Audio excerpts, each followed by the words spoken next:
je m'appelle Nicolas Guérin, je suis directeur à l'agence de l'eau Rhône-Méditerranée-Corse et je suis entre autres en charge de la coopération internationale de cette agence de l'eau française avec les pays sud.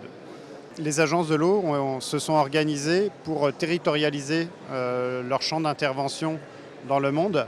L'agence de l'eau Rhône-Méditerranée-Corse qui est tournée vers la Méditerranée, donc on est prioritairement sur le bassin méditerranéen et on est également sur l'île de Madagascar. Après, on intervient sur tous les pays qui en ont besoin, puisque nous, on intervient aussi et surtout en accompagnement des collectivités territoriales de notre bassin qui souhaitent faire de la coopération dans les pays sur lesquels elles ont des partenariats, sur lesquels elles ont des connaissances. Ça passe souvent par les diasporas existantes au sein de ces collectivités qui peuvent avoir envie de construire des projets avec leur pays d'origine. Et donc, en fait, nous, on suit les collectivités un peu partout dans le monde, là où elles veulent aller.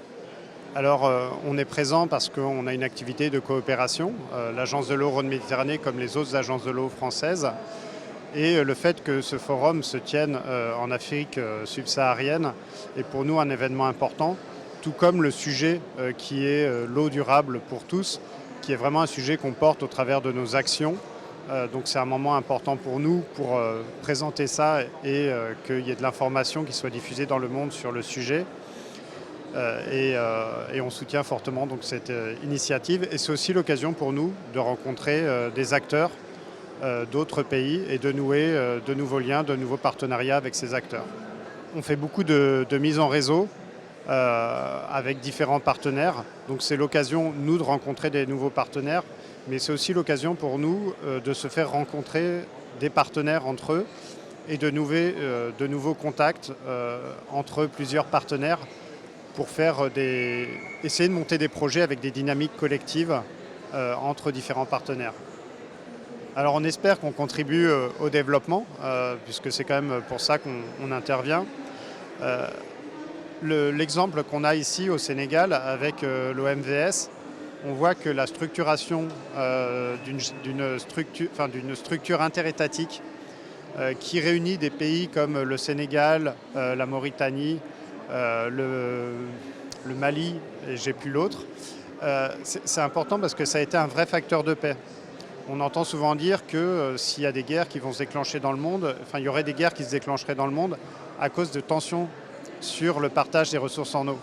L'OMVS, on a typiquement un exemple où le fait qu'on ait des États qui se rencontrent et qui partagent des projets communs sur la ressource en eau a été un facteur de paix territoriale et d'apaisement, voire on a des États qui se parlaient pas et qui là se rencontrent et se parlent et se mettent d'accord et font des projets sur un grand projet structurant comme un organisme de bassin sur le fleuve Sénégal.